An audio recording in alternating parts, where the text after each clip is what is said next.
তাহলে যদি আমাদের জন্য কল্যাণকর হয়, মঙ্গলময় হয়, ভালো যদি হয়, আর আমরা যদি সেটাকে খারাপ মনে করি, তাহলে নিশ্চিত সেটা আমাদের বোঝার তারতম্য। হ্যাঁ না বলেন? ধরুন আজকে এমন একটা সভা নয়, প্রচুর সভা আছে, হয়তো কোনোটা হচ্ছে, কোনোটা হয়তো ডিস্টার্ব হয়েছে।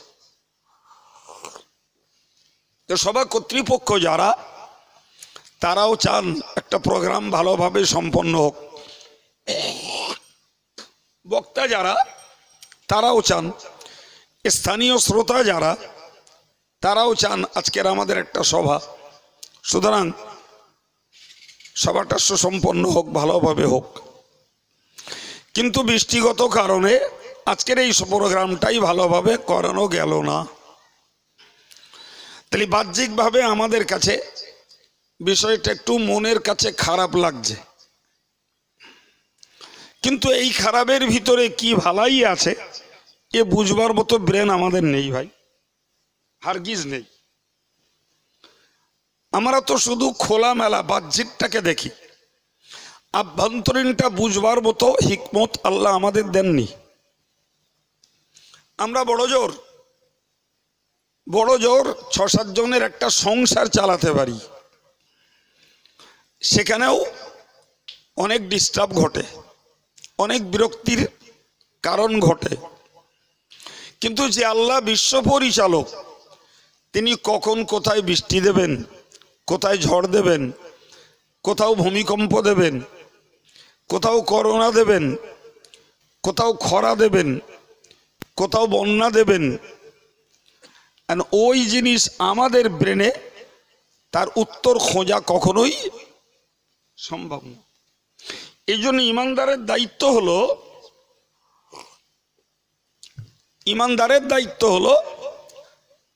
আর রিদাউ বিল কাদা, আল্লাহ যখন যে ফয়সালা করেন এর উপরে সন্তুষ্ট থাকাই হলো ইমানদারের দায়িত্ব। সুবহানাল্লাহ বলেন। এর উপরে সন্তুষ্ট থাকা কার দায়িত্ব? ইমানদারের দায়িত্ব। মানে আমরা ছোট করে যদি বুঝি তো মনে ভাবুন আমাদের কারোর অর্থ কষ্ট আছে, মনে ভাবুন পরিবারের কেউ অসুস্থ হয়েছে, মনে ভাবুন নিজের কোনো আপনজন মৃত্যুবরণ করেছে। তো ভাই এই যে জিনিসগুলো বাস্তবিকই বাহ্যিকভাবে আমাদের পক্ষে মানিয়ে নেওয়াটা কষ্টকর, কিন্তু এর ভিতরে কি ভালাই রেখেছেন সেটা আল্লাহই ভালো জানেন, আমরা কেউ। কথা বলেন। আরে ভাই ছেলেগুলো স্বাবলম্বী, বৈষয়িক হয়েছে, আব্বার বয়স হয়েছে, তো আব্বা ইন্তেকাল করেছেন, স্বাভাবিকভাবে আপনজন মারা গেছে মানে দুঃখ কষ্ট আসাটাই স্বাভাবিক। কিন্তু বুঝি কি মানুষটার বয়স হয়েছে, কিংবা মানুষটা কোনো রোগে ভুগছিল, কিংবা হয়তো মানুষটা দুর্ঘটনায় পড়ে মারা গেছে। এই জাতীয় কারণগুলোকে লক্ষ্য করে আমরা মানসিক একটা স্বস্তি বা শান্তি লাভ করতে চাই। কিন্তু বলেন তো, কচি কচি বাচ্চা, এদের অভিভাবক, এদের আব্বাও মারা যায়, ছোট বাচ্চা ছেলে বাচ্চা মেয়ে বাপ মারা গেছে, বাচ্চাগুলো এতিম আছে না নাই, মা মারা গেছে, বাচ্চাগুলো মিসকিন। এও তো ঘটে। এখন আমাকে ভাবতে হবে যে একটা লোকের ছেলে পুলেগুলোর বয়স 40, 45, 50 বছর করে হয়ে গেছে, মুরব্বিটা মারা গেছেন, আর একটা পরিবারে 5 বছরের ছেলে, 2 বছরের একটা মেয়ে, বাপটা মারা গেল। এখন এর ভিতরে কি রহস্য লুকিয়ে আছে সে তো আমাদের এই ব্রেনে আসা কখনোই সম্ভব না। আমার আল্লাহ পাক কোরআন শরীফে জানিয়ে দিলেন, আসা আন তাকরাহু শাইআন ওয়া হুয়া খায়রুল লাকুম, তোমরা অনেক জিনিসকে অপছন্দ করো, ঘৃণা করো, কিন্তু সেটাই তোমাদের জন্য ভালাই আছে, যেটা তোমরা বুঝতে পারো না। ওয়া আসা আন তুহিব্বু শাইআন ওয়া হুয়া শাররুল লাকুম, আবার এমন অনেক জিনিসকে তোমরা পছন্দ করো, এমন অনেক জিনিস তোমাদের মনের কাছে ভালো লাগে, অথচ ওহুয়া শাররুল লাকুম, সেটি তোমাদের জন্য খারাপ, অথচ তোমরা সেটাকে বুঝে উঠতে পারো না।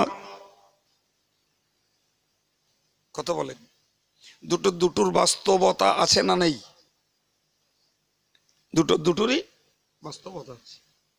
আমি যেটাকে ভালো মনে করছি তার মধ্যে আমার জন্য খারাপই রয়েছে, আমি জানি না, আমার আল্লাহ জানে। কথা বলেন। আবার আমি যেটাকে খারাপ মনে করছি তার মধ্যে আমার জন্য ভালো আছে, আমি জানি না, আল্লাহ জানেন। একটা ছোট্ট গ্রাম্য উদাহরণে বুঝুন। ভাই, আমাদের দেশে যারা আইসক্রিমের ব্যবসা করে, এদের দেখা যায় শীতকাল এদের ব্যবসা চলে না। শীতের শেষে যখন ফাল্গুন মাস পড়ে, তখনও আমাদের রাতের বেলায় কাঁথা লেপ নিয়েও শুতে হয়। ফাল্গুন মাসেও ভালোই ঠান্ডা থাকে। কিন্তু আইসক্রিম ব্যবসায়ী যারা, ওরা প্রায় 4 মাস, কার্তিক, অগ্রহায়ণ, পৌষ, মাঘ, 4 মাস তাদের ব্যবসা বন্ধ। ফাল্গুন পড়লে ওরা বেরিয়ে গেল। তাই আইসক্রিমওয়ালা যখন এসে রাস্তায় হাঁক মারে, বাচ্চা ছেলেটা ছুটে যায় মায়ের কাছে। ওর 5টা টাকা দরকার, মিনিমাম 2 টাকা দিলে হবে, একটা আইসক্রিম খাবে। আপনি ওকে যত ভিটামিন, প্রোটিনেবল খাবার যাই খাওয়ান, ওর এই আইসক্রিম খাবার শিশু মনের একটা আলাদা নেশা, আলাদা একটা বাতিক। হ্যাঁ না বলেন? ও যতই আপনি বোঝান ও বুঝবে না। ওকে আপনি ভালো ভালো টেস্টি খাবার দেন, ওতে সব খুশি নাও, ওর দরকার আইসক্রিম। তো মা প্রথমত বলে পয়সা নেই, আসলে ধান্দা দেবে না। কিন্তু যেই বলে নেই, ও তখন যথেষ্ট পরিমাণে বায়না ধরে। আর ধরতে ধরতে দেখে মায়ের আঁচলেই পয়সা বাঁধা আছে। তো বললে, ওই তো মা পয়সা রয়েছে, তুমি বললে নেই। তখন মা ধরা পড়ে যে বলে দেবো না। বুঝতে পারেননি? আগে ছলনা করেছে, আছে তবুও বলেছে নেই, কিন্তু যখন বাচ্চা দেখে ফেলেছে তখন বলছে আছে, দেবো না। আচ্ছা বলেন, ছিল না, দিত না, মনের বুঝ দেওয়া যেত, আর রয়েছে দেবে না, ওর চাহিদার জেদ বাড়বে না? বাড়বে না? তো মা তো কাজে আছে, আর ও আইসক্রিমের জন্য মায়ের কাছে বায়নাও ধরেছে। শেষ পর্যন্ত দেখা যায় সে আইসক্রিমের পয়সা তো পায় না, ওজন আরো একটা চড় খেতে হয়। হ্যাঁ না বলেন?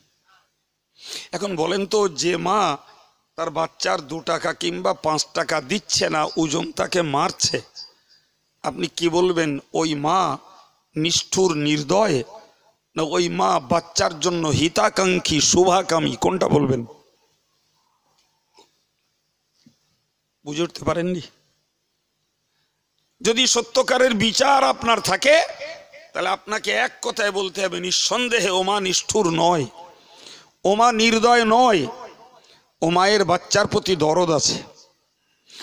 মা বাচ্চার শুভাকামী, তার কল্যাণকামী, মা তার ভালো চায়। কিন্তু বাচ্চা ওইটা বোঝে না। তার চাহিদা সে একটা আইসক্রিম খাবে, কিন্তু মা জানে এখনো ঠান্ডার আবহাওয়া আছে, আমার 5টা টাকা যাবে, এটা বড় কথা নয়, এই আইসক্রিমটা খাবে। যদি একবার ঠান্ডাটা ধরে যায়, একটা ঠান্ডাকে ওসিলা করে, হতে পারে মেনেঞ্জাইটিস, হতে পারে ব্রঙ্কাইটিস, ওর জার্মে হতে পারে টিবি, হতে পারে নিউমোনিয়া। কথা বলছেন না কেন? হ্যাঁ, তাহলে মা ওই বাচ্চার ভবিষ্যৎ ভালো বোঝে, ফলে পয়সা দেয় না, ওজন মারে। কিন্তু বাচ্চার চাহিদা হলো, তার দরকার একটা আইসক্রিমের পয়সা। সম্মানিত ভাইরা আমার, বিশ্বাস রাখুন, আমরা আমার আল্লাহ পাকের কুদরতের ইলমের কাছে ওই বাচ্চা ছেলের মতো, যে বাচ্চা ছেলে নিজের ভবিষ্যৎ বোঝে না, নিজের ভালো সে বোঝে না। ওই বাচ্চা ছেলে যেমন আমরা আমার মালিক আল্লাহর কাছে ঠিক তেমন। ঠিক না ভুল? আমি বুঝি না, আমার ডিমান্ড আল্লাহর কাছে পেশ করি, আল্লাহ আমার এত টাকা দাও, আল্লাহ রোগটা ভালো করে দাও, আল্লাহ জমিটা যেন কিনতে পারি, আল্লাহ চাকরিটা যেন হয়, আল্লাহ ফসলটা যেন ভালো হয়, আল্লাহ ব্যবসাটা যেন ভালো করতে পারি। এগুলো আমাদের চাহিদা, আমাদের ডিমান্ড। আচ্ছা বলেন তো, সকলের সব ডিমান্ড কবুল হয় বলে মনে হয়? হয় না তো। সকলের সব চাহিদা যদি কবুল হতো ভাই, তাহলে পৃথিবীতে কেউ গরিব থাকতো না। গরিবরা আর গিস চায় না যে তারা দারিদ্র অবস্থায় জীবনযাপন করবে, তারা চায় সমাজের আর 5টা ধনীর মতো তারাও ধনী হোক। ঠিক না ভুল? যে পেশেন্টগুলো হসপিটালে শুয়ে আছে, এরা কি হসপিটালে শুয়ে শুয়ে বলছে যে আল্লাহ আমার যেন রোগ না সারে, এখানে বেডে থাকবো, আর ছেলেপিলেরা ভাত বয়ে বয়ে দিয়ে যাবে, আরামে খাবো, এরকম বলছে মনে হয়? হ্যাঁ, তাহলে সবাই চাইছে আল্লাহ সুস্থ করে দাও, বিবি বাচ্চার কাছে ফিরে যাই। সে যে ধর্মেরই হোক, সে মুসলমান বলে কথা না, যে ধর্মেরই হোক, হসপিটালে যারা আন্ডার ট্রিটমেন্ট তারা নিশ্চিত সুস্থ হয়ে ঘরে ফেরার কামনা করছে। তো যদি সকল রোগীদের সব দোয়া যদি কবুল হয়ে যেত বাবু, তাহলে হসপিটালে গেলেই বেড পাওয়া যেত। কিন্তু আপনি কলকাতায় যান দিন, কোনো হসপিটালে গিয়ে সহজে বেড পাবেন না। ঠিক না ভুল? তাহলে কি বোঝা যাচ্ছে? সবার দোয়া, সবার চাহিদা আল্লাহর কাছে কবুল হয় না ভাই। তাহলে আমাকে বুঝতে হবে এটাই, বাচ্চাটা স্কিম চায়, মা তাকে দেয় না, এটা মায়ের নিষ্ঠুরতা নয়, বরং ওই বাচ্চার জন্য শুভ কামনা, তার ভালো কামনা। তুই আইসক্রিম খেলে তোর বিপদ হতে পারে, এই জন্যই মা তাকে আইসক্রিম না দিয়ে ওজন মারে। বান্দা অনেক কিছু চায়, আল্লাহ দেয় না। বান্দা তুই তোর ভবিষ্যৎ বুঝিস না, তোর ভবিষ্যৎ আমি বুঝি। সুবহানাল্লাহ বলো। ঠিক না ভুল? আরে আমার ভবিষ্যৎ আমি কিচ্ছু জানি না। আমি তো আমি, খোদ নবীও বলতেন আমি অদৃশ্যকে জানি না। লাউ আলামুল গায়ব, যদি আমি অদৃশ্যকে ভবিষ্যৎকে যদি জানতাম তাহলে লাস্তাকসারতু মিনাল খাইর, আমি অনেক কল্যাণ নিজে নিজেই লাভ করতে পারতাম। ওমা মাসানিয়া সু, এবং ওহদের যুদ্ধে আমার দাঁত শহীদ হতো না, তয়েফে আমাকে রক্তাক্ত হতে হতো না, ওই কাফেরেরা আমাকে ডেকে, ইহুদিরা ডেকে দাওয়াত দিয়ে পাথর ফেলে মারার চক্রান্ত করতে পারতো না, ইহুদি মহিলা ছাগলের গোশতে বিষ মিশিয়ে আমাকে খাইয়ে বিষক্রিয়ায় মারবার চক্রান্ত করতে পারতো না। কথা ঠিক না ভুল? তাহলে এ থেকে কি প্রমাণ হয় যে খোদ নবীকেও আল্লাহ ভবিষ্যতের বার্তা দেননি, আর যেগুলো দিয়েছেন সেগুলো নবী বলেছেন। তাহলে যেখানে নবী তার নিজের ভবিষ্যৎকে জানতেন না, সম্মানিত ভাইরা, তাহলে আমরা জানবো কি হতে পারে? জি ভাই, ভালো করে খেয়াল রাখুন, আজকের ফিলিস্তিনের মুসলমানরা মরছে, ঠিক তো নাকি? ফিলিস্তিনের মুসলমানরা মরছে, মারছে কারা? ইসরায়েলরা। লড়াইয়ের কেন্দ্রবিন্দু বিস্তার নয়, সংক্ষিপ্ত করেই বলছি, ইসরায়েলরা ফিলিস্তিনদের ভূখণ্ড দখল করেছে। ইসরায়েল বলে পৃথিবীর মানচিত্রে কোনো রাষ্ট্র ছিল না। তারা কিছু জমি কিনবার সুযোগ নিয়ে ফিলিস্তিনে কলোনি স্থাপন করেছিল। গোদা বাংলায় যাদেরকে কলোনি বলে, উদ্বাস্তু, ইংরেজিতে এদেরকে বলে রিফিউজি। কথা শুনতে পাচ্ছেন? ইহুদিদের স্পেশাল দেশ ছিল না, তারা ওখানকার রিফিউজি, অন্য জায়গা থেকে আমদানি করে করে সেখানে তারা তাদের গোষ্ঠীর বসতি বানিয়েছে, বসতি বানিয়েছে। পরবর্তীকালে চক্রান্তের জাল বিস্তার করে মুসলমানদেরকে কোণঠাসা করে নিজেরা সেই জায়গা দখল করে রাখতে চাইছে। তাহলে ফিলিস্তিনিদের চেষ্টা নিজের জায়গা বজায় রাখা, আর ইসরায়েলের চেষ্টা পরের জায়গা জবরদখল করা, যার জের চলছে 56 বৎসরের লড়াই। জি, আমরাও আমাদের লাইফে একাধিকবার ইসরায়েল আর ফিলিস্তিনের লড়াইয়ের কথা দেখেছি, শুনেছি, আর এখন আমরাও শুনছি। আপনি একটা কথা বলেন, ফিলিস্তিনরা ইমানদার, জি, এখন ইসরায়েলরাও আল্লাহর বান্দা, ফিলিস্তিনরাও আল্লাহর বান্দা। ইসরায়েলরা ইমানদার, ইসরায়েলরা বেঈমান, ফিলিস্তিনরা ইমানদার, এই তো ব্যাপার। হ্যাঁ, তাহলে আল্লাহর একদল বান্দা তাদের অপকৌশলে, তাদের অপশক্তিতে আল্লাহর হিজবুল্লাহ যারা যারা আল্লাহর দলের লোক, কলেমার দলের লোক, নামাজির দলের লোক, ভাই তাদেরকে মারছে ওরা। দয়া আমাদের বেশি না আল্লাহর বেশি? তাড়াতাড়ি বলেন, কোথায়?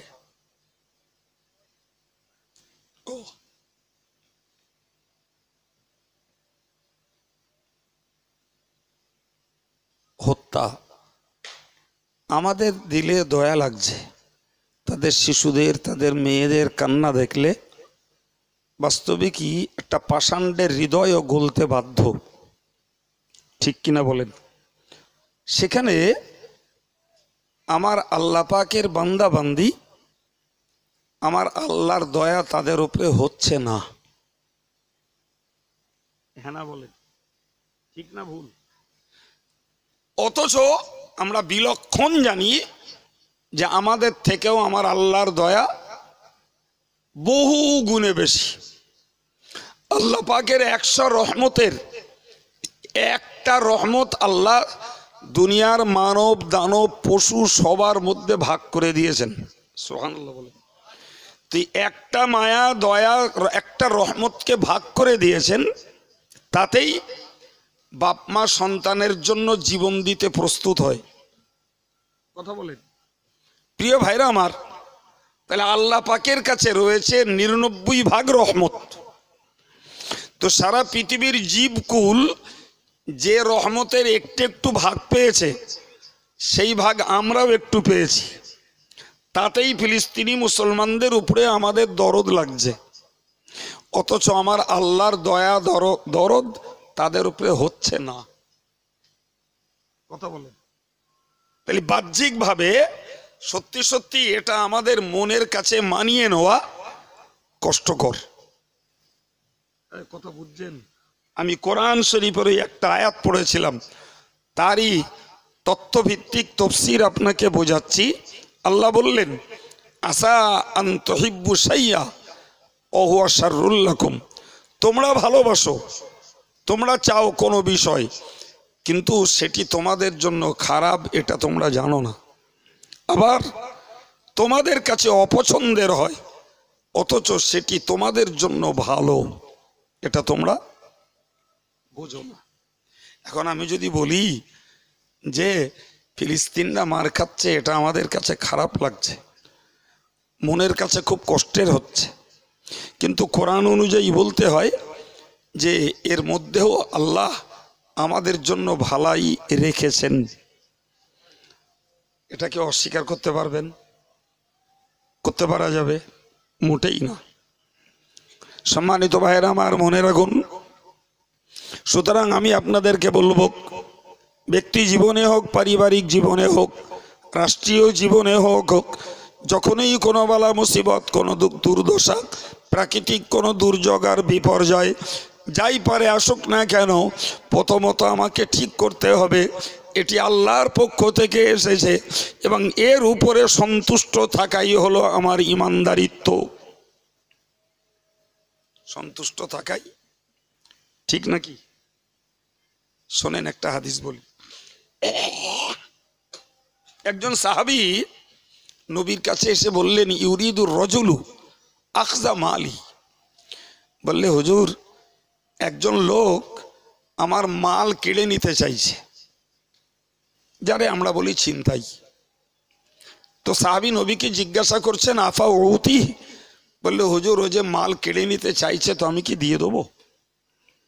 প্রিয় নবী বললেন ফালা তোতি, খবরদার তুমি তোমার মাল সহজে তাকে দিও না। সাহাবী বললেন ইন কতালানি, বললে হুজুর আপনি তো দিতে মানা করছেন, কিন্তু ওই লোকটা যদি আমার সঙ্গে লড়াই করে, ওই লোকটা যদি আমার কাছ থেকে কাড়ার জন্য কোস্তাকস্তি ধস্তাধস্তি করে। প্রিয় নবী বললেন কতিলুহু, তুমিও তার সঙ্গে লড়াই কুস্তি ধস্তাধস্তি করো। কার নির্দেশ? জোরে বলেন।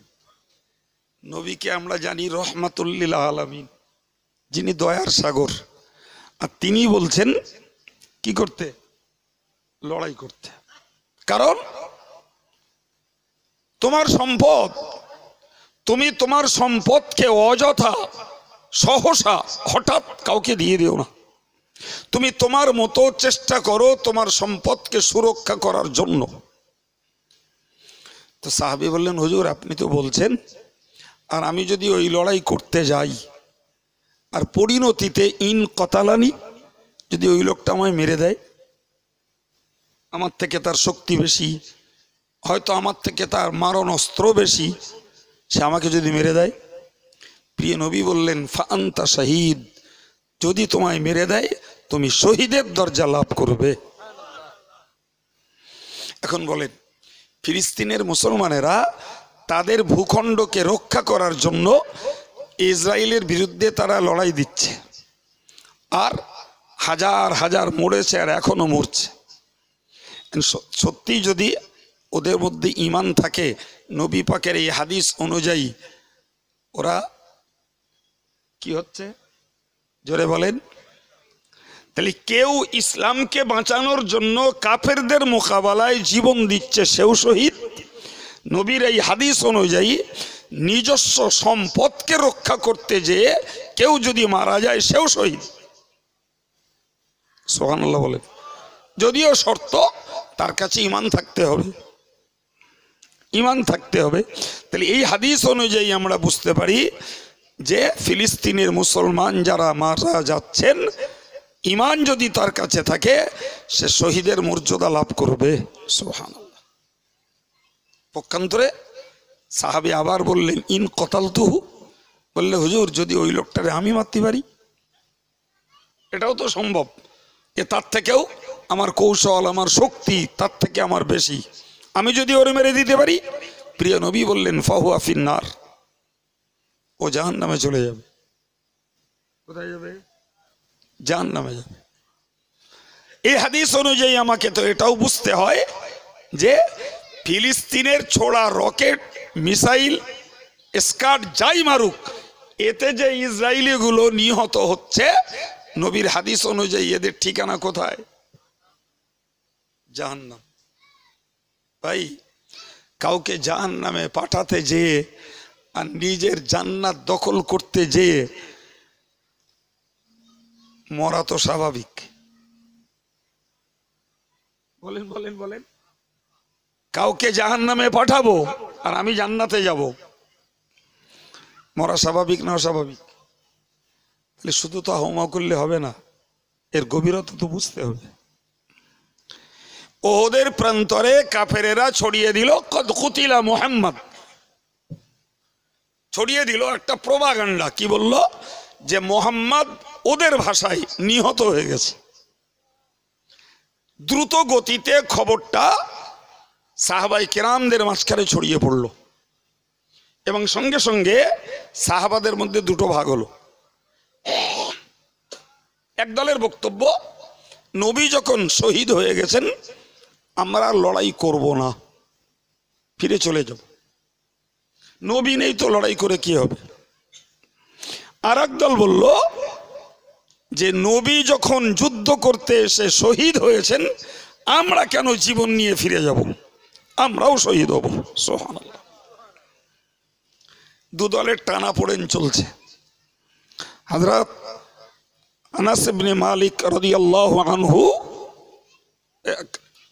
হযরত নদর ইবনে আনাস রাদিয়াল্লাহু আনহু তিনি সাহাবা ইকরামদের মাঝখানে একটা কথা বললেন, বলে সাহাবীরা, তোমরা লড়াইয়ের ময়দান থেকে ফিরে যেতে চাইছো, আর আমি উহুদ পাহাড়ের পিছন দিক থেকে জান্নাতের খুশবু শুঁকতে পাচ্ছি। আর একটু মন খুলে বলুন। বলে তিনি যুদ্ধের ময়দানে ঝাঁপিয়ে পড়লেন। আলহামদুলিল্লাহ, সকল সাহাবারা আবার সংঘবদ্ধ হয়ে লড়াই করলো। প্রথমত জিতলে মুসলমানেরা, মাঝখানদের মুসলমানদের একটু ভুল বোঝাবুঝির কারণে হলো সাময়িকের জন্য হার, পরে আবার জিতলো মুসলমানরা। সুবহানাল্লাহ। ভাই, নবী বলেছেন আল জান্নাতু তাহতা জিলালিস সুয়ুফ। প্রিয় নবী বলেছেন তলোয়ারের ছায়ার নিচে জান্নাত রয়েছে। কিসের নিচে? তলোয়ারের ছায়ার নিচে জান্নাত। তাহলে আমি তলোয়ার দিয়ে ইসলামের শত্রুকে মারবো, তো ইসলামের শত্রু যারা, তারা সুযোগ পেলে তো আমায় মারবে।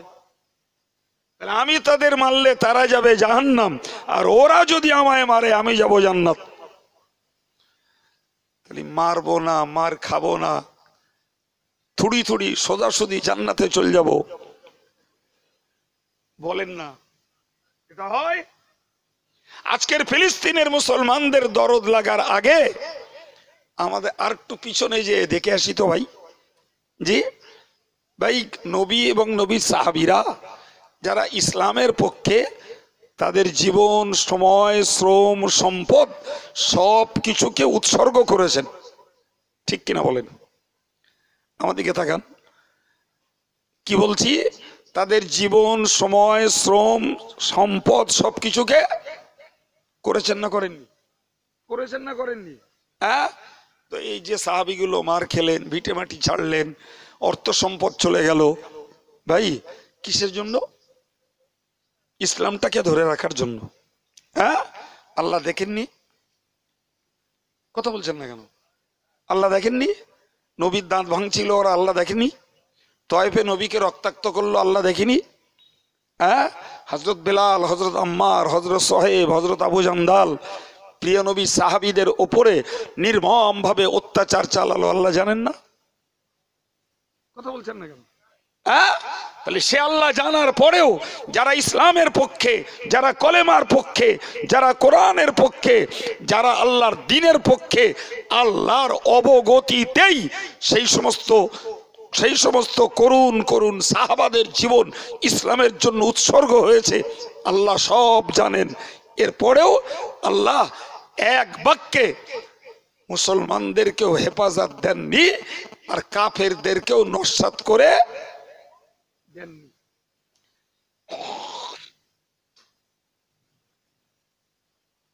কথা ঠিক না ভুল বাবু? ফিলিস্তিনের মুসলমানদের জন্য আমাদের যদি দরদ লাগে গো, তাহলে এর থেকে অনেক বেশি দরদ লাগা দরকার ছিল আমার নবীর সাহাবীদের জন্য। আমি ভুল বলছি? কথা বলেন ভাই ভাই, গল্প ব্রেনের জট খুলুক। ভুল বলছি মনে হয়? হ্যাঁ, ফিলিস্তিনরা তো নিজের সম্পদ দখলের লড়াই করছে, সম্পদ রক্ষার লড়াই করছে, আর নবীর সাহাবীরা এদের থেকেও দৈন, রিক্ত, নিঃস্ব, দরিদ্র, চালচুলো নেই, ভিটা মাটি নেই, এরপরেও তারা লড়াই করে জীবন দিতে গেছে ইসলামকে বাঁচানোর জন্য। ফিলিস্তিনিদের শহীদ হওয়ার তুলনায় আমার নবীর সাহাবীদের শহীদ হওয়ার গুরুত্ব, তাৎপর্য, মর্যাদা বেশি না কম? হয়তো এটা হাতে নাতে এখন ভিডিও ক্যামেরা দেখছি বলে বড্ড লাগছে। হ্যাঁ, নবী সাহাবীদের ইতিহাসগুলো পড়ুন, আর আলেমদের কাছ থেকে জীবনে যা শুনেছেন ভাই, সেটাকেও ভাবলে হৃদয় নিশ্চিত ক্ষরণ হবে, হৃদয়ে জ্বলন আসবে। কিন্তু ভাবতে হবে ফের ব্যাপারটা তো আল্লাহর। ব্যাপারটা কার? আল্লাহর না? তারা 100% কাজ করছিলেন আল্লাহর পক্ষে, ইসলামের পক্ষে, ইমানের পক্ষে, অথচ তারা শাহাদাত বরণ করলেন, হয়ে গেলেন তারা সরাসরি জান্নাতি। আর সাহাবাদের সঙ্গে লড়াই করে বেঈমানরা হয়ে গেল সরাসরি বলে জাহান্নাম। সম্মানিত ভাইরা আমার, যারা শুরু থেকে আমার কথাগুলো শুনছেন, আমি তাদের কাছে নিবেদন রাখছি, কথাগুলো আমাদের আন্তরিকতার সঙ্গে বুঝতে হবে। আমি লোককে মারবো, তাহলে লোকের কাছে মার আমায় খেতে হবে, এটাই স্বাভাবিক নিয়ম, স্বাভাবিক ওটাই নিয়ম। সুতরাং মেরে যদি সন্তুষ্ট হই, তাহলে মার খেয়েও তো সন্তুষ্ট হওয়া লাগবে। আমি বেঈমানটাকে মেরে জাহান্নামে পাঠিয়ে দেবো, তাতে আমি খুব খুশি, কিন্তু বেঈমানটা আমায় মেরে জান্নাতের ব্যবস্থা করে দিচ্ছে, এটাই কেন খুশি হব না? কথা বলেন না। আমার আলোচনা আপনি ব্রেনের যুক্তি দিয়ে কেটে দেবেন, অত ঘেন হয়নি কো। কেন আমি আমার কথা বলছি না, আমি তো কোরআন হাদিসের সমন্বয়ের কথা বলছি। সুতরাং এই জন্য ইমানদারকে মনে রাখতে হবে যে আল্লাহ যখনই যে ফয়সালা করেন তার উপরে সন্তুষ্ট থাকা হলো ইমানদারিত্ব, ওটাকে মেনে নিতে হবে। হ্যাঁ ভাই, আমরা মোমেন মুসলমান, তো ইমানদাররা আমার ভাই, তাদের দুঃখ কষ্টে মানবিক এবং ইমানি কর্তব্য হলো তাদের জন্য দোয়া করা। ওটা আমরা করছি, কিন্তু তাকাতে হবে আল্লাহর দয়ার দিকে। আল্লাহর দয়া না হলে কিচ্ছু হবে না ভাই। এখন একটা প্রশ্ন, সেটা হলো এটাই, আল্লাহ এগুলো ঘটান কেন? শোনেন, আপনার একটা কথা বলি ভাই, হাদিস পাকে এসছে লা তাকুমুস সাআতু ইল্লা আলা শিরারিল খলক। নবী বলেছেন কিয়ামত হবে মন্দ মানুষদের উপরে। কিয়ামত হবে মন্দ মানুষদের উপরে, যারা আল্লাহর দুশমন, শরিয়তের দুশমন, যারা ঈমান ইসলামকে মানে না, এই জাতীয় মানুষদের সময়ে বা থাকাকালীন দুনিয়া ধ্বংস হবে। আচ্ছা বলেন না, এখন পৃথিবীতে নামাজি, মুসল্লি, আল্লাহওয়ালা, দিনদার, পরেশগার, আলেম, হাফেজ, মুফতি, মুহাদ্দিস, মুফাসসির, পীর সাহেব, সাধারণ জনগণ, হাফেজ সাহেব, হাজি সাহেব আছে না নাই? আছে না বেশি? আলহামদুলিল্লাহ বলেন।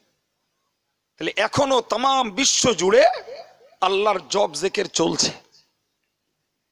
চলছে না বাবা? কিন্তু আল্লাহ পাক নবী বলেছেন লা তাকুমুস সাআতু হাত্তা ইউকালা ফিল আরদি আল্লাহু আল্লাহ, যতক্ষণ পর্যন্ত পৃথিবীর যে কোনো কোণে আল্লাহ বলার একজন ব্যক্তিও থাকবে, ততক্ষণ পর্যন্ত দুনিয়া ধ্বংস হবে না। একজন ব্যক্তি আল্লাহ বলবে, ওই একজন ব্যক্তির খাতিরে আল্লাহ পৃথিবীকে ধ্বংস। সুবহানাল্লাহ বলেন। তাহলে আল্লাহর জব জেকের, কালেমার জেকের, নামাজ কালাম, রোজা, হজ, যাকাত, তসবিহ, তেলাওয়াত, এইগুলোর জন্যই তো আল্লাহ পাকের সাজানো হয় পৃথিবী ভাই। তাহলে একজন পর্যন্ত যতক্ষণ আল্লাহ আল্লাহ করবে, ততক্ষণ আল্লাহ দুনিয়া ধ্বংস করবেন না। এবার আপনাদের বিবেক কি বলছে, জ্ঞান কি বলছে? পৃথিবীতে দিন দিন আল্লাহওয়ালার সংখ্যা বাড়বে না কমবে? তাড়াতাড়ি বলেন। কি বলছেন? কমবে। হ্যাঁ, কমবে। তাহলে পৃথিবীতে আল্লাহওয়ালার সংখ্যা যখন কমবে, তাহলে ইমানওয়ালা আল্লাহওয়ালার যখন সংখ্যা কমবে, তখন আলটিমেটলি একদিন কম মানে আর একদিকে বেশি। হ্যাঁ, তাহলে যত কমতে যাবে তত ওই সংখ্যায় যারা বেশি, এদের কাছে এরা মার খাবে না? বুঝতে পারতেছেন? লিখে নেন হযরত নবী ঈসা আলাইহিস সালামের আসা পর্যন্ত মুসলমানেরা যত দিন যাবে বিশ্ব মাঝে তত ক্ষতিগ্রস্ত হতেই থাকবে। এটাই নিয়ম, এটাই সিস্টেম। যতদিন যাবে মুসলমানরা নির্যাতিত, নিপীড়িত, লাঞ্ছিত, ক্ষতিগ্রস্ত হতেই থাকবে। এই কথা মনে থাকবে? জি, আর এদের শেষ পরিণতি ঘটবে মানে চরম চরম পর্যায়ে পৌঁছাবে দাজ্জাল বেরোনো পর্যন্ত।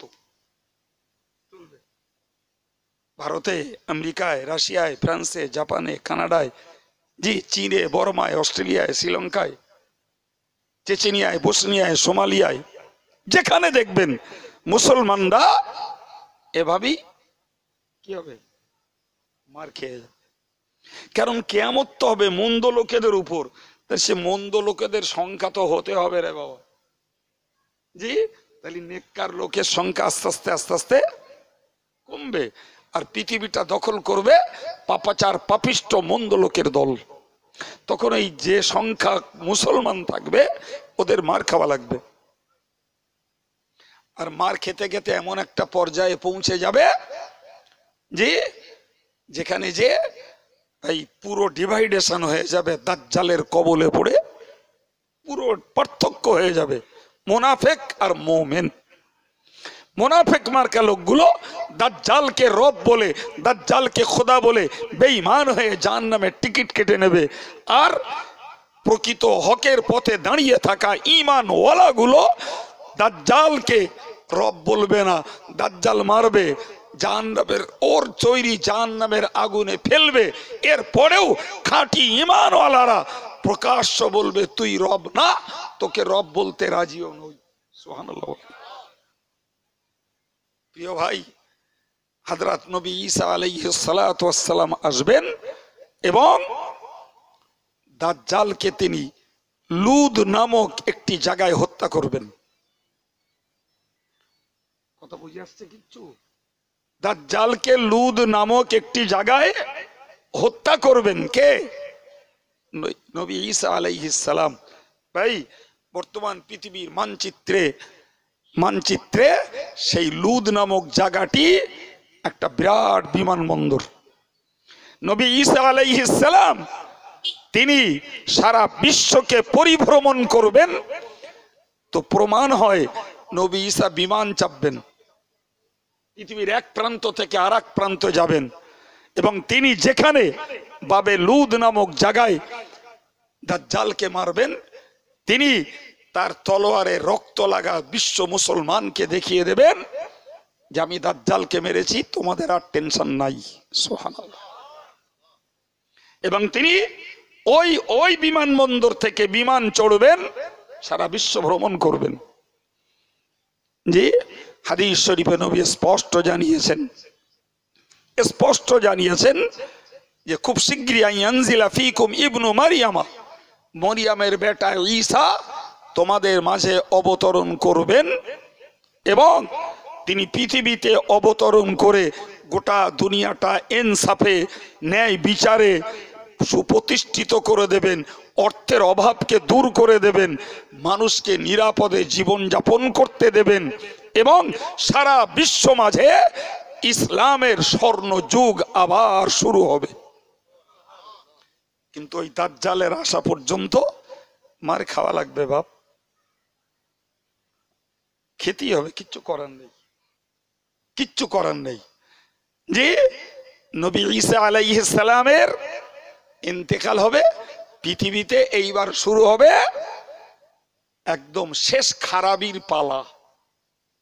কিসের পালা? শেষ খারাপির পালা। আল্লাহ পাক কিয়ামতের পূর্বে এই ঈসাকে পাঠাবেন, সূর্য পশ্চিম দিক থেকে তুলবেন। কথা শুনতে পাচ্ছেন না? জি, ঠিক ওই সময়ে আল্লাহ তাম বিশ্ব জুড়ে এক প্রকার ধোঁয়া দেবেন, ধোঁয়া, যে ধোঁয়া ইমানদারদের নাকে লাগবে, সামান্য সর্দি হবে, আর এই সর্দির ওসিলা করে আল্লাহ ইমানদার গুলোকে মৃত্যু দান করবেন।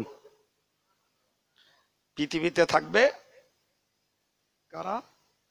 ওই খেদ লোকগুলো,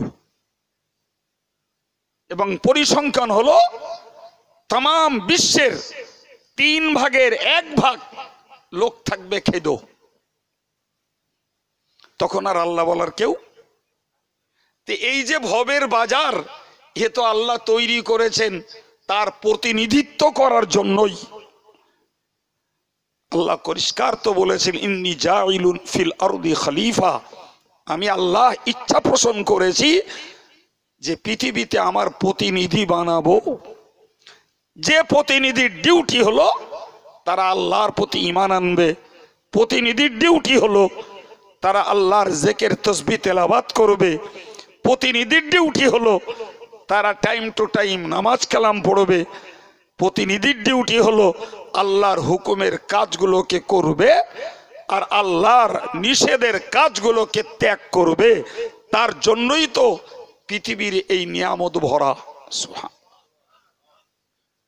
ভাই ভালো করে বুঝতে হবে, যে বাজারে খরিদ্দার নেই সে বাজারে মাল নিয়ে বসে থাকার যুক্তি আছে?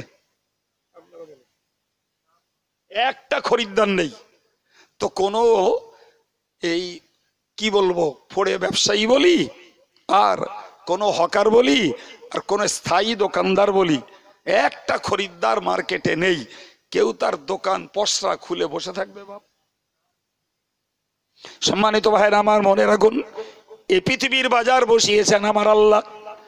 গোটা জগৎ জুড়ে যখন আমার আল্লাহর নাম নেওয়ার কেউ থাকবে না, নামাজ পড়ার কেউ থাকবে না, কলেমা জিকির করার কেউ থাকবে না, তাসবিহ তেলাওয়াতের কোনো ব্যক্তি থাকবে না, নিশ্চিত আমার আল্লাহর সাজানো এই পৃথিবীর বাজার আর বসিয়ে রাখার তো যুক্তি নাই। সুতরাং ভবের বাজার যখন শেষ হয়েছে, এ বাজার রেখে দেওয়ার আর কোনো প্রয়োজন নাই। ওই বাজারকে আল্লাহ গোটাতে যেই তো দুনিয়া ধ্বংস করে দেবেন। কেউ নেই যখন আর কি হবে? বাজার রেখে দরকার আছে, কিন্তু কারণ আমাদেরকে একটা খুঁজতে হবে। এই যে মুসলমানদের অত্যাচার, নিপীড়ন, নির্যাতন, মুসলমানদের মার খাওয়া, রক্তপাত হওয়া, এদের বঞ্চিত হওয়া, লাঞ্ছিত হওয়া, এদের কপালে জুটতেই আছে। কি গো, আমরা ভারতবাসী বলে আমাদের কপালে কিচ্ছু জুটিনি মনে হচ্ছে? হ্যাঁ জি, সরকারিভাবে এদের সুযোগে, এদের ভালো সুযোগ নেই, এদের লেখাপড়ার সুযোগ নেই, এদের চাকরির সুযোগ নেই, একটা রেশন কার্ড করতে গেলেও নাকা নিচুবানি খেতে হচ্ছে। জি, এদের হায়ার এডুকেশন নেবে, উচ্চ শিক্ষা লাভ করবে, তাও সহজে এদের সুযোগ নেই ভাই।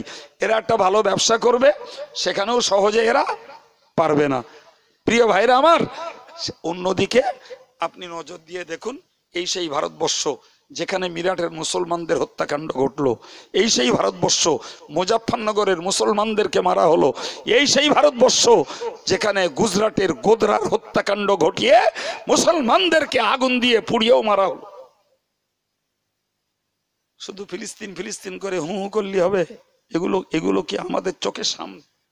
সবগুলো আমাদের বয়সের মধ্যে। কথা বলছেন না কেন? ভুলে যাই সেটা আমাদের দোষ, কিন্তু পিরিয়ড অনুযায়ী এই যারা আমরা বসে আছি আমাদের বয়সের মধ্যেই এগুলো ঘটেছে এই ভারতে। কথা বলছেন না কেন? আর এখনো তারা ব্ল্যাক প্রিন্ট তৈরি করে, কালো নকশা তৈরি করে চালিয়ে যাচ্ছে, মুসলমানদেরকে এনআরসির কবলে ফেলে এ ভারত থেকে তাড়াবার হীন চক্রান্ত এখনো তারা বাদ দেয়নি। কিছু বলে না কেন? বাদ দিয়েছে মনে হচ্ছে।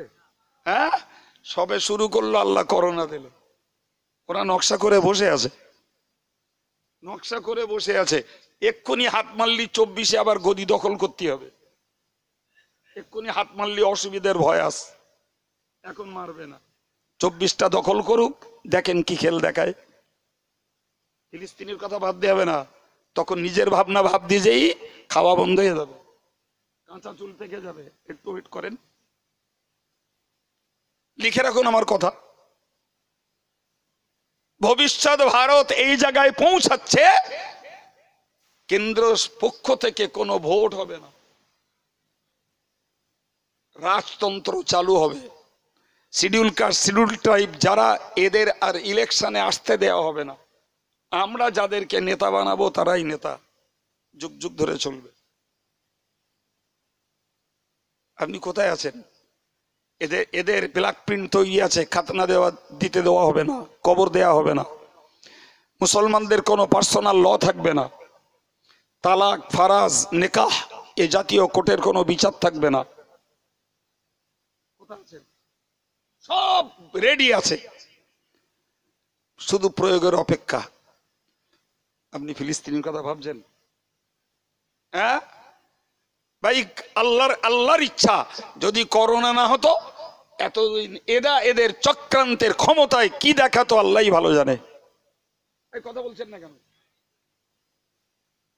সম্মানিত ভাইরা, সুতরাং আমাদেরকে মনে রাখতে হবে এর অ্যাকচুয়াল এর রহস্য কি। আল্লাহ পাক সব জানেন, সব জানেন। তার ইমানদার বান্দা, তার নামাজি বান্দা, তার জেকের ফেকেরের বান্দা, তার দাড়িওয়ালা বান্দা, তার টুপিওয়ালা বান্দা, যে সব হিজবুল্লাহ। সুবহানাল্লাহ বলেন। এরা কারা? হিজবুল্লাহ মানে কি? এরা আল্লাহর দলের লোক। তারপরেও আল্লাহ জানার পরেও এগুলো ঘটছে। ভিতরের রহস্য একটু মাথায় নেন, একটু মাথায় নেন। নাম্বার ওয়ান, আমি তখন এসে পৌঁছেছি ওখানটায়, পুরো শুনতে পাইনি, একটা দুটো শব্দ শুনতে পেলাম। আমাদের কারি শাহাদাত সাহেব বলছিলেন যে আমাদের অপকর্মের ফলে এসব হচ্ছে। আগের আলোচনা আমি কিচ্ছু জানি না, যা দু চারজন ছিলেন তখন তারা শুনছিলেন। নাম্বার ওয়ান মনে রাখুন, কোরআন শরীফ আল্লাহ বলেছেন, ওমা আসাবাকুম মিন মুসিবাতিন ফাবিমা কাসাবাত আইদিকুম ওয়া ইয়াফু আন কাসীর। মহান আল্লাহ কোরআন পাকে ব্যক্ত করেছেন, তোমাদের জীবনে যত রকমের মুসিবত আসে, ওই সমস্ত মুসিবত সবগুলো তোমাদের অপকর্মের ফল। একটা কারণ, এই কথা মাথায় গেছে কি? একটা কারণ আমাদের অপকর্মের ফল। আপনি বলবেন, হুজুর আমরা তো আল্লাহওয়ালা। ভাই, আমরা আল্লাহওয়ালা, আমার ভাইটা যে আল্লাহ ভোলা, আমার মামুটা আল্লাহ ভোলা, জি আমি আল্লাহওয়ালা, আমার বউটা আল্লাহ ভুলি, আমি আল্লাহওয়ালা তসবি পড়ছি, আমার ছেলেটা তো সম্পূর্ণ ইবলিসের ঘোড়া। আমি আল্লাহ আল্লাহ করছি, আমার মেয়েটা তো সম্পূর্ণ শয়তানের নায়িকা। এই কথা বললেন না কেন? কোথায় দেখবেন আপনি সারা বিশ্ব জুড়ে মুসলিমদের এক অংশ নয়, বরং বেশি অংশ, অধিকাংশ কোরআন ভোলা, ইসলাম ভোলা, আল্লাহ ভোলা। তাদেরকে নিয়েই আমাদের সমাজ, তাদেরকে নিয়েই আমাদের সংসার, তাদেরকে নিয়েই আমাদের আত্মীয়তা, তাদেরকে নিয়েই আমাদের ব্যবসা বাণিজ্য, তাদেরকে নিয়েই আমাদের রাজনীতি, তাদেরকে নিয়েই আমাদের সমাজনীতি, তাদেরকে নিয়েই চলছে আমাদের বন্ধুত্ব, খাতির আর আপ্যায়ন। কথা বলছেন না কেন? সুতরাং আমরা নিজেরা হয়তো XYZ সাধু, কিন্তু যাদের সঙ্গে আমাদের রিলেশন, যাদের সঙ্গে সম্পর্ক, যাদের সঙ্গে আমাদের আত্মীয়তা, যাদের সঙ্গে বন্ধুত্ব, যাদের সঙ্গে ব্যবসার সম্পর্ক, রাজনীতির সম্পর্ক, যাদের সঙ্গে আমার কুটুম্বিতা, যাদের সঙ্গে সামাজিকতা, আর যাদের সঙ্গে আমার লেনদেন, একটু তাকিয়ে দেখুন দিন, তারা সব ফেরেশতা। হ্যাঁ, তুমি ব্যক্তিগতভাবে আল্লাহওয়ালা হলেও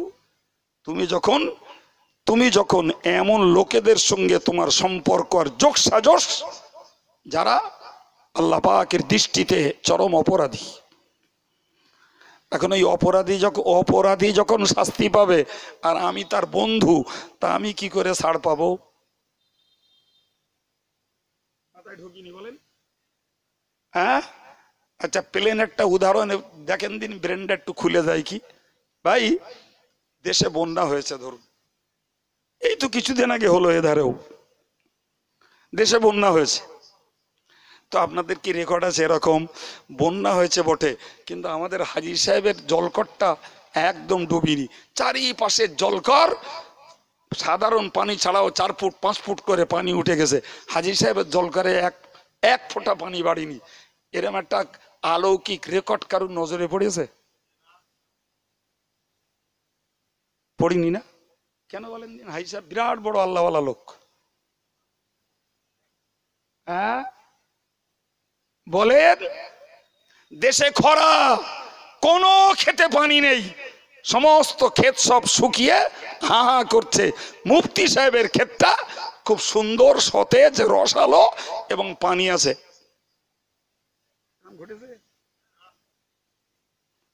মাথার জট খুলতেছে। হ্যাঁ, তাহলে এক গোষ্ঠীতে একসঙ্গে একভাবে আমরা চলাচল করব।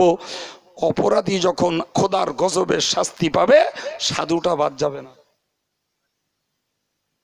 সাধুটা, জি হ্যাঁ, সাধু বাদ যাবে না। নবীর সাহাবীরা বললেন, ইয়া রাসূলুল্লাহ, ইয়া হাবিবাল্লাহ, হুজুর, ঘটনা যদি এরকমটাই হয়, তাহলে দিনদার যারা, ইমানদার যারা, আল্লাহওয়ালা যারা, নামাজি যারা, এই মানুষগুলোর এই নেক আমলের পুরস্কার এরা কোথায় পাবে? আমার আল্লাহ পাকে নবী বলেছেন, ওই মানুষগুলোর পুরস্কার কিয়ামতের ময়দানে দিয়ে দেওয়া হবে। আলহামদুলিল্লাহ, তোমরা যেটা করেছো ওটা কিয়ামতে নিও। এখন যখন গলায় গলায় আসো, ওরা জানায়, তোমরাও তাই নাও। আপনি হাসতেছেন, হাসারই কথা লাগছে, কিন্তু বাস্তব কত সত্য বলুন দিন ভাই। আমি কারোর চিহ্নিত করে বলছি না, কিন্তু বাস্তব অভিজ্ঞতা বলছি। লোকটা ভালো, আল্লাহওয়ালা লোক, ছেলেটার বিয়ে দেশ আর সুদ করেন মেয়ের সঙ্গে, আছে না নাই? হ্যাঁ, এখন এখন আমি আমি বিয়াই সুদখোরকে দাওয়াত করে জাপটা করে খাওয়ালুম, হাজারো আত্মীয়তার ব্যালেন্সটা ঠিক রাখতে হবে। বেয়াই ভালো করে আমার বাড়িতে খেয়ে এনে গিয়ে বাড়ি গিয়ে বোর সঙ্গে কথা বললে, বেই তো ভালোই খাদ দিলে, বের একদিন দাওয়াত না করলে কি হয়, কেরম একটা দেখাচ্ছে। তো বেই বাড়ি নেগে, জি, আল্লাহওয়ালা বেই রে দাওয়াত করলো, আর এ বেই গে দাড়ি জেবড়ে ওই বেয়ের বাড়ি খেয়ে এলো। আর বেই জামা লুঙ্গি সব ভালো ভালো কাপড়ের দিলে, বেই খেয়েও ভিতরটা শেষ করলে, সেই লুঙ্গি আর জামা পরে এবাদাত আমলগুলো খেয়ে করলে। গল্প বলছি নাকি? হ্যাঁ, সাধু বহুত ঘানির জিনিস। এ জমানায় সাধুত্বের সঙ্গে তৈরি থাকা এক পর্যায়ের জঙ্গলে বাস করার সমতুল্য। কিন্তু আমরা জঙ্গলে তো বাস করি না, করি তো সমাজে। ফলে কারুর সঙ্গে কারুর, ও লাখ লাখ টাকা জনগণের টাকা মেরে ফাঁক করে দেখ না, তারপরেও হাসছে। কিরম হলো? আমি মরিচ ঝাপির গল্প বললো মনে হচ্ছে? লাখ লাখ টাকা জনগণের টাকা ফাঁক করে দিচ্ছে, জনগণের টাকা আত্মসাৎ করে হোড় করে দিচ্ছে, তারপরেও হাসছে। কোথায় খুঁজতে যাবেন? তামিলনাড়ু না কর্ণাটকে? প্রিয় ভাই, তাহলে নাম্বার ওয়ান প্রমাণ হলো যে আমাদের অপরাধের, আমাদের পাপাচারণের কারণে খোদার গজব একটা কারণ। কথা মাথায় ঢুকলো? জি। নাম্বার টু হলো খোদার গজবের আরেকটি কারণ হলো ইমানদার আর বেঈমান পার্থক্য করার জন্য খোদার পরীক্ষা। এই কথা বুঝতে পারছেন কি? যার একটা চূড়ান্ত কথা শুনুন, শুনলে বুঝতে পারবেন ব্যাপারটা কত ঘনিষ্ঠ। ভাই, ওই যে দাজ্জাল, সে একটুখান বলছিলাম না, জি, ওই যে দাজ্জাল, ও দাজ্জাল যখন মানুষকে বিভ্রান্ত করবে, এক মুহূর্তে 70,000 ভক্ত ওর পিছনে হই হই করবে। কার পিছনে? জি, সে কিন্তু ভণ্ড খোদা। নাউজুবিল্লাহ বলে, খোদা তো খোদা, ভণ্ড খোদা। জি, তো আল্লাহ পাক ওর সঙ্গে দেবেন দুটো ফেরেশতা। কড়া ফেরেশতা? দুটো ফেরেশতা। এখন ও বলবে, তোদের পানি লাগলে পানি দেবো, ফসল লাগলে ফসল দেবো, তুই যদি চাস মরা বাপ মার জ্যান্ত করে দেখাতি তাও দেখাবো, তোর টাকা নাই তোর টাকা দেবো, তোর সন্তান হয় না তোর সন্তান দেবো, ও বলবে। তো আপনারা বলুন দিন, এই কাজগুলো কার? জোরে বলেন। এই সব কাজগুলো তো আল্লাহর। ফসল দেওয়া, পানি দেওয়া, অর্থ দেওয়া, সন্তান দেওয়া, মুর্দাকে বাঁচানো, কার ক্ষমতা? দাজ্জাল বলবে আমি সব করব। তো সঙ্গে ফেরেশতারা বলবে তুই মিথ্যাবাদী, তোর একটারও করার ক্ষমতা নেই। ওই যে কথাটা ফেরেশতা বলবে, এই যারা ও সাঙ্গ পাঙ্গ থাকবে ওরা ওই ফেরেশতার কথা কেউ শুনতে পাবে না। শুনতে পাচ্ছেন? আর একটা ফেরেশতা থাকবে, সে বলবে তুই যা বলেছিস ঠিক বলেছিস। ও ফেরেশতা বলছে তুই মিথ্যাবাদী, আর এ ফেরেশতা বলছে বলেন সত্যিবাদী। এরা তখন ধেই ধেই করে নাচবে, যেহেতু ওই ফেরেশতার কথা তো শুনতে পাইনি, শুনতে পাচ্ছে তো এর কথাটা। তো ফেরেশতা যখন সার্টিফাই করছে দাজ্জালের কথাকে, হু করে সব তারে রব বলে কোথায় যাবে? সবাই মিলে বলেন কোথায় যাবে? ওই পর্যায়ে একজন লোককে ডাকবে দাজ্জাল, তার সামনে আসবে, তাকে বলবে তুই আমার রব বল। বলে কশ্চিন কালেও বলবো না, কশ্চিন কালেও বলবো না তোকে রব। তুই রব না, তুই অন্ধ, তুই দাজ্জাল, তুই প্রবঞ্চক, মিথ্যুক। বলে সে কি? ওই তো ফেরেশতা বলছে যে আমি সত্যি বলেছি, ফলে আমি রব। আল্লাহর ওই বান্দা বলবে আমি ফেরেশতার কথা কেউ নেই না, কারণ আমার আল্লাহর কোরআন আছে আমার কাছে, আমার প্রিয় নবীর হাদিস আছে আমার কাছে, যেখানে বলা আছে যে রব একমাত্র কেবলমাত্র শুধুমাত্র আল্লাহ, আর যে রব বলবে সে হলো দাজ্জাল। সুতরাং ওই ফেরেশতার কথাও আমি নিলাম না। এই ফেরেশতার কথা অস্বীকার করলে ইমানের ক্ষতি হবে কিচ্ছু? একদম না, একদম না। সম্মানিত ভাইরা আমার, ভালো করে মনে রাখুন, ওই লোকটাকে তখন মেরে দেবে, ওই লোকটাকে মেরে দেবে, দিয়ে আবার জ্যান্ত করবে, মেরে আবার তুলবে, তুলে বলবে এবার বল তুই আমার রব বলবি কিনা। আল্লাহু আকবার। তখনও একদম স্ট্রেট কাট বলে দেবে তুই রব না, তোকে রব বলবো। জোরে বলেন সুবহানাল্লাহ। জি। এরপরে ও বলবে দেখ, ইন আহিয়াইতু লাকা আখাকা ও আবাকা লাস্তা তাআলাম আন্নী রব্বুক। তুই তো এটা দেখতে পার মেনে নিলি নে, তোর বহুকাল আগের মরা বাপ, মরা ভাই, পূর্বপুরুষ, ওদেরকে জ্যান্ত করে দেখাবো, এরপরে তুই আমার রব বলবি কিনা। তো এর উত্তরের আগেই ওদেরকে জ্যান্ত করে দেখাবে, বলবে না তুই আমার রব না। এ তখন ওরে ধরে এবারে আগুনের কুণ্ডে ফেলবে। আল্লাহ পাকের ওই বান্দা তখন বলবে আমার নবী আমাকে শুনিয়ে গেছেন, নারুহু আল জান্নাত ওয়া জান্নাতুহু আন-নার। দাজ্জাল যেটাকে জাহান্নাম বলবে ওইটাই হলো জান্নাত, আর দাজ্জাল যেটা জান্নাত বলবে ওটাই হলো জাহান্নাম। ওরে দাজ্জাল, আমি তোর জান্নাতে যেতে চাই না, চাই না, চাই না। তুই আমাকে তোর জাহান্নামে দিবি, আমি সরাসরি আমার আল্লাহর জান্নাতে চলে যাব। বলেন ইমানের পরীক্ষা হবে না? হবে না? পরীক্ষা হচ্ছে না, হয় না? কত কট্টর হলে তবে দাজ্জালের এই চরম চক্রান্তের ভিতর থেকেও আল্লাহর অনেক বান্দা তাদের ইমানকে বাঁচিয়ে নিয়ে দাজ্জালের জাহান্নামে পড়বে।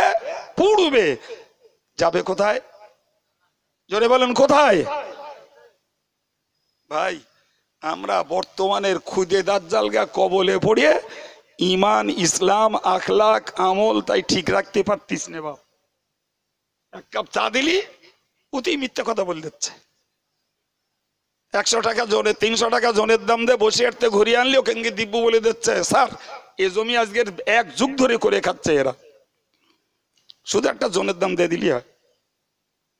ভাই তাহলে এই খুদে দাজ্জালের পাল্লায় যখন আমার গা ইমান, ইসলাম, সততা, হক ঠিক থাকছে না, আসল দাজ্জাল বেরুলি ইমান নিয়ে রক্ষে পাওয়া যাবে বলে মনে হয় বাপ? সুতরাং খোদাই পরীক্ষা। এটা একটা কারণ কি বলেছি, আমাদের অপরাধের দায়। দ্বিতীয় কারণ বলেছি এটি আল্লাহ পাকের, জোরে বলেন, জোরে বলেন, পরীক্ষা। মুখস্থ রাখুন কথাগুলো, বলো দুমদাম, আপনি আপনি বই খুলে পাবেন না, বলো, অত সহজ ভাববেন না। জি, নাম্বার 3, আর একটা কারণ হতে পারে, সেটি হলো যে আল্লাহ পাক তার ভবিষ্যৎ পরিকল্পনাকে বাস্তবায়ন করছেন। আল্লাহর ভবিষ্যৎ পরিকল্পনা কি? যে দুনিয়াটাকে নেককার আল্লাহওয়ালা শূন্য করে দুনিয়াকে বদকার মানুষদের সংখ্যা আধিক্যতা ঘটাবেন, তাদের উপরে কিয়ামত দিয়ে দুনিয়া ধ্বংস করবেন, এবং নেককারদের আল্লাহ বেহেশত দেবেন, বদকারদের জাহান্নাম দেবেন। আল্লাহ পাক তার ওই ভবিষ্যৎ পরিকল্পনাকে বাস্তবায়িত করার জন্য ঈমানওয়ালা আল্লাহওয়ালা দিনদারকে ঠেকায় ফেলে, বিপদে ফেলে, কষ্ট দিয়ে, যাতনা দিয়ে, গাল শুনিয়ে, জি, অত্যাচারিত বানিয়ে আল্লাহ এদেরকে বানাবেন জান্নাতি, আর আরেক পরিপন্থী দলকে আল্লাহ বানাবেন। তাহলে এটা আল্লাহর ভবিষ্যৎ পরিকল্পনা। কি বলেছি বলেন? এই 3টে জবাব মনে রাখুন। নাম্বার 1, আমাদের অপরাধের বিনিময়ে হতে পারে আল্লাহ পাকের পক্ষ থেকে মুসলমানদের নাকানি চুবানি হতে পারে, এটা আমাদের জন্য খাঁটি ইমানদারিত্বের পরিচয়ের পরীক্ষা হতে পারে। আল্লাহ পাকের ভবিষ্যৎ পরিকল্পনাকে বাস্তবায়ন করার জন্য পৃথিবীটাকে পরপর পরপর নেককার শূন্য বানিয়ে দিয়ে বদকারের সংখ্যা পৃথিবীতে বাড়িয়ে দুনিয়াকে ধ্বংস করা। কথা বোঝাতে পেরেছি কিছু বাবু? হ্যাঁ, আল্লাহ তৌফিক দিন আমরা আমাদের ডিউটি পালন করি। আমরা আমাদের ডিউটি পালন করি, সেটা কি? আমরা আল্লাহর পথে চলবো, ইবলিসের পথ থেকে বাঁচবো ইনশাল্লাহ। বলে আমাদের ডিউটি আল্লাহর পথে চলবো, ইবলিসের পথ থেকে বাঁচবো, এটা আমাদের দায়িত্ব। বাকি বাকি কি করবেন? সম্পূর্ণ আল্লাহর উপরে আমাদের আস্থাশীল হতে হবে। আসুন প্রিয় নবীর প্রতি সালাম। ইয়া নবী,